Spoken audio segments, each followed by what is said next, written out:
Psyche of Sound. My name is Psyche of Sound, Xendrone player, musician, artist, entertainer.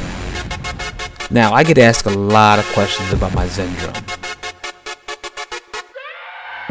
What do all those buttons do? Are you really playing that thing? And even, how do you remember where everything is? Hopefully, this explanation will answer some of those questions. Stay tuned as I explain my science behind my style. Greetings, Earthlings. My name is Psyche of Sound, and this is my custom Xendrome. The people will read and accept exactly what the few in control want them to. It is a MIDI controller. I've been playing these for years. I don't even know.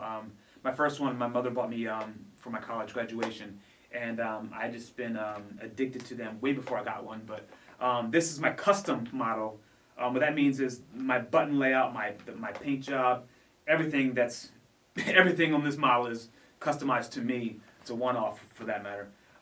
The original model didn't have these two buttons here, this button, or I believe these two buttons, or this one button. I gotta go back and look at my old model. But the reason why I added those was because I used to play it, and I still do more so like a piano, and I wanted to be able to hit more chords and more things, as well as more buttons means more sounds. It's a MIDI controller.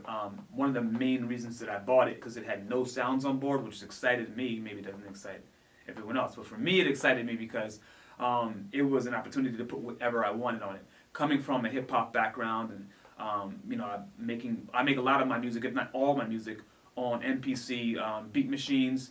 So buttons are nothing new to me. And I see DJs. I used to see DJs all the time, and even there's some people doing amazing things on the MPC that I probably don't even want to take time to learn. It's equally as smart to look at this and say, yeah, I didn't take time to learn that either. But I would see them, they're doing so much amazing things, but no one can see it because they're like on a table or like a DJ scratching, and you gotta get a camera overview. But even with the camera overview, I'm a guitarist as well, and I love Prince fan, and you get up front and you kind of just show off, and it's just cool to be able to strap on my beat machine. And wireless MIDI is like this. I mean, I didn't always have wireless MIDI, but it definitely added to the vibe. I don't have to trip on any wires. I still can go plug in the hard wire if I want to. But this model, I did jazz it up with the paint job and the lighting, and there with the MIDI signal is triggered by the lights come on just because I wanted to make it dramatic.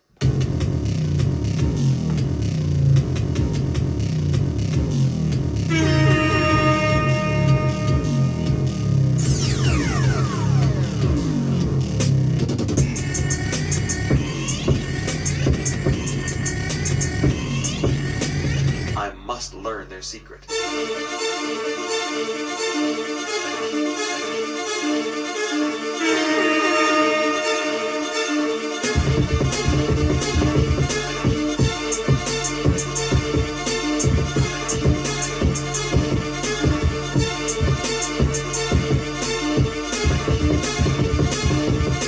I must learn their secret.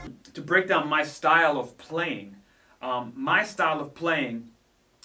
is originally, like I said, I played this like a piano originally, and I'm not a drummer, so it took me a little bit of time to get a format down. Originally, when I first got my first model, I would make beats and I'd play stuff, and then the next one I put samples here, there. It was chaos, and I didn't think it was at the time, but it was. I had to get it to a science. So my science of the way that I play this machine now is I keep my drums in this area. It's like a drummer has a kick, snare, hi-hat. It's kind of always going to be in that same vibe. I had to keep it to a science so that even if I change my kicks, it's always here. So I keep a kick here, I keep a kick here, and I keep an 808 or another type of tonality kick right there. So I can roll and do stuff like that. My hi-hats I should keep here. Usually I keep a crash here. Right now I have a sample. You think it's a game? DMX, and then I have usually I keep another type of drum here, but this is or a hey but this is another sample I have here because of what I was just playing. But I usually keep my snares here, and I have a clap of some sort here, and I can keep other drums in that area. The reason being is I can kind of I keep a one-handed groove the whole time, and I keep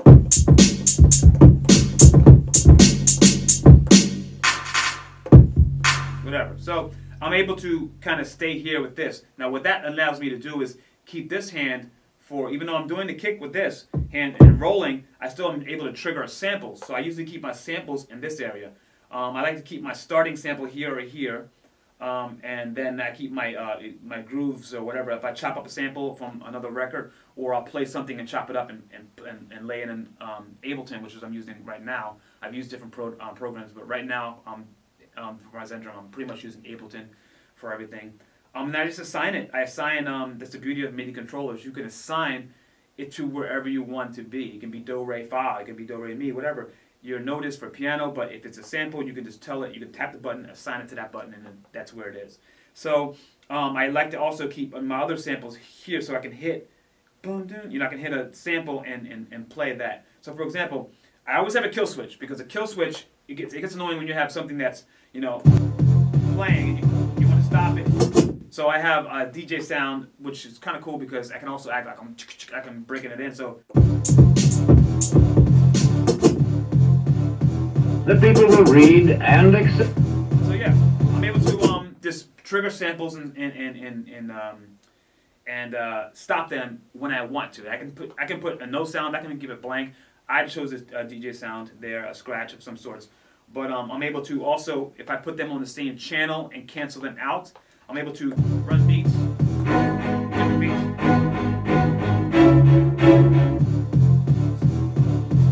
So I'm able to do different beats at the same time, and I'll cancel out the other beat. So that's fun. So you get and also I can change my whole kit. My kick, even if I change a different kick, my kick will always be here. My snare will always be there. My hi-hat will always be there. I can add a crash or whatever there, and I can explosions if I want to hit boom at the same time. So it's very flexible in many different ways, at least the way that I choose to play it. You also have the capabilities of, because there's plugs in the back, I can hook up, if I'm a drummer, I can actually have my kick on my foot if I want to sit down and play, or if I just want to stand and have my kick drum. I'm used to having my kick, if that muscle control is where it's at for me, then you're able to do that as well. I also have on the back of here, I have a controller knob which I can assign to be whatever. In this particular occurrence, I have it as a pitch shifter. So if I'm at a key, add a pitch for a piano or something like that, or if I want to tune up something, even a sample, for example. Just let it all hang out. Just let it all hang out. So I'm able to adjust the pitch of the sample on the fly. I have a MIDI control foot pedal, which I can assign things to do the same way. So that's cool. Like Ableton really allows me to do that. Trying to teach students to And think for you can adjust themselves. sensitivity too for the sample. This zipper just literally just triggered that. But you can adjust the curve of the sample, the button when you hit it, so that because this is touch sensitive. So if I hit it soft, it'll go soft. It's a waste of time. It's a waste of time trying to teach So you're students able to think for themselves. I know, don't think about yourself, but you're able to. It's a very powerful machine. I know it looks like I'm just smacking buttons, which I am. But like with anything, it takes practice and time, because it's not about remembering where everything is exactly, because if you're on your kit, you kind of fall into that. But the control of remembering where the kicks and snares are, and getting the cadence together, just like learning guitar chords and scales, you'll fall any kit I put on, you'll be able to have fun with it, because everything will kind of be in the place that it's supposed to be in. And yeah, I'm Psyche of Sound, I guess. And this is my Xendrome, custom made model. I have 3 models, and made by Xendrone Corporation in Atlanta, Georgia. Definitely check them out. And they're always evolving, and what helps it evolve is you playing it. Jimi Hendrix was not the first person to play guitar, but he definitely revolutionized a way of playing, as well as everybody that does whatever they do. And I would love to see all that you're doing, but this is about me. So it's all about me! No, Psyche of Sound. This is my custom Xendrome. My name is Psyche of Sound.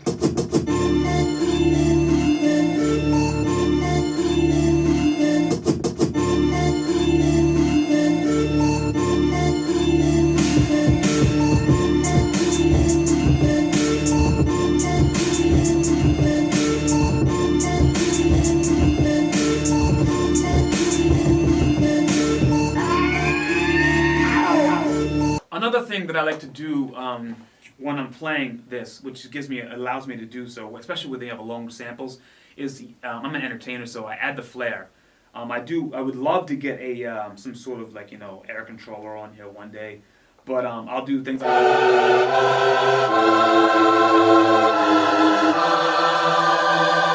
just adds to the dramatics of whatever I'm doing. As a performer, it's cool. It does nothing. The sample will totally do that already, but it's just cool to do. Also, I tend to wear lasers or masks. In this particular case, I had this mask on, which I can assign anything I want to on it. And what is it on right now? Right now, it's my face. So I put my face on my face because I don't like to show my face, so I show my face. Whatever. But so it's my style is it's very technical, and sometimes it's very simple. It depends how I'm feeling. Sometimes you just want to pick up an acoustic guitar. Sometimes you want to get electric and stomp on pedals. So this allows me to kind of go both ways. Once again, I play it like a piano a lot of times as well, and that's always cool. I'll show you an example. And I have this button on here in the back, which is like my sustain, because normally if you're playing piano, you can step on a pedal. But because I'm wireless, MIDI wireless, which I love, once again, MIDI wireless, it's just the most amazing thing ever. But I'm able to just cancel my sample out, so I can,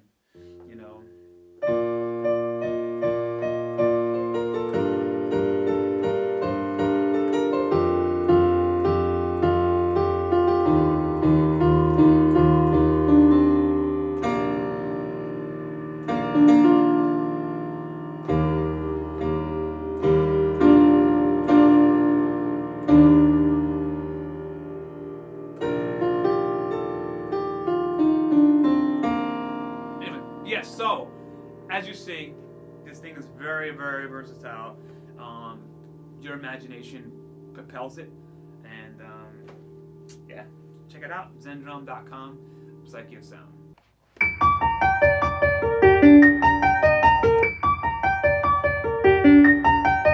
I am the #1 most impactful artist of our generation. I am Shakespeare in the flesh. Walt Disney, Nike, Google. Psyche of Sound.